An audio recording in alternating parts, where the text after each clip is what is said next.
As coronavirus cases continue to surge, places across the state are tightening restrictions, and unfortunately, more businesses are closing for good, including well-known J. Russell the Salon in Palm Desert.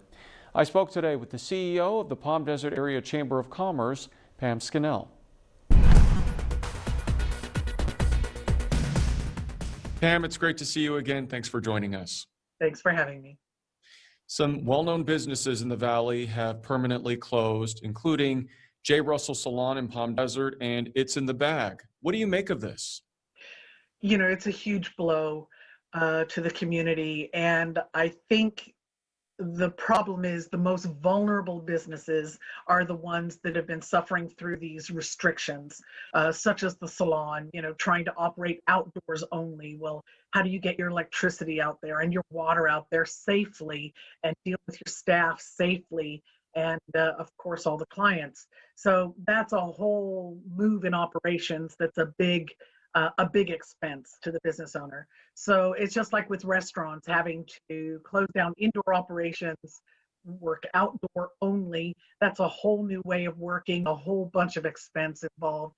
And the city of Palm Desert has been helping a lot to offer grants to businesses that are trying to do outdoor operations, which has been great.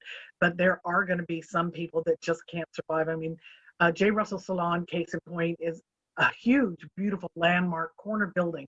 And to try to maintain the rent on such a building on such drastically reduced operations is virtually impossible. Obviously, it got to a breaking point, and I think the community is going to be missing them very, very much. I'm sure you're right about that. A few weeks ago, Pam, I did an I-Team report on all of the closures happening across the Valley. The list continues to grow, at least 40 businesses so far. Are you concerned that this is going to continue to worsen? I am. Definitely with the COVID numbers peaking all around California and the country.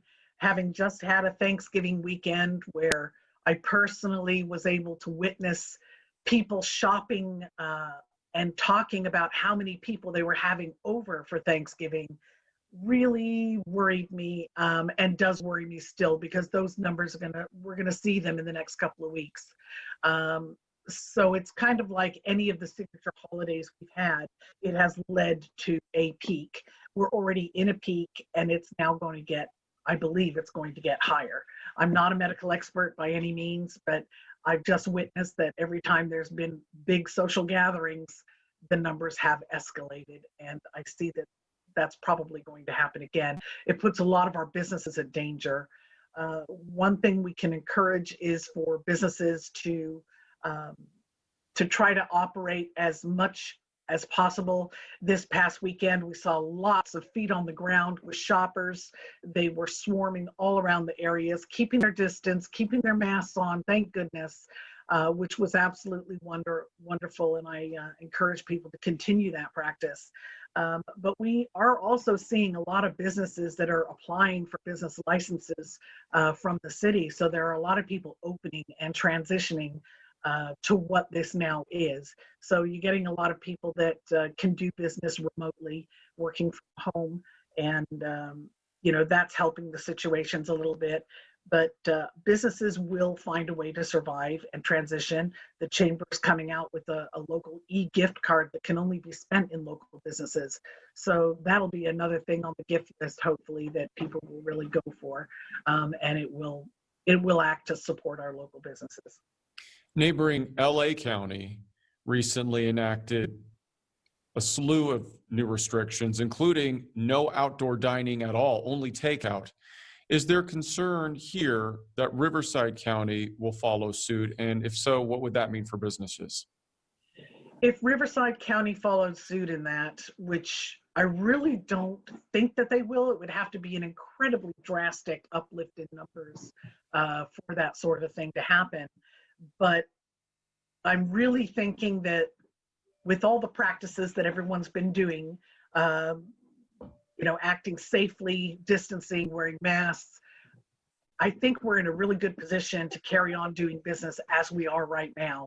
And I think there's going to be a very, very strong push against further restrictions. Our businesses cannot tolerate it. I really don't believe they can tolerate it. What is the mood right now? I know you speak with a lot of business owners, Pam, as part of the chamber. What is the mood right now among small business owners here in our community? They're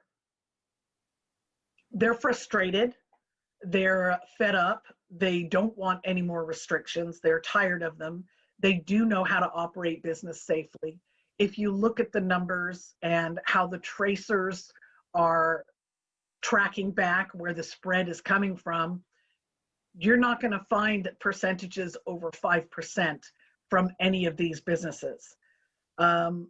So it seems incredibly unfair that they should be penalized by being shut down when they are not large causes of the spread. The main causes of spread are family and social gatherings. All right, Pam, as always, we appreciate your time. Thanks so much for joining us. Thank you. California today also revealed new financial assistance for small businesses impacted by the pandemic. They can now apply for a grant up to $25,000 through early 2021. And starting tomorrow, applications will open for a hiring tax credit, providing $1,000 for each qualified employee. You can find more information on the state's website, covid19.ca.gov.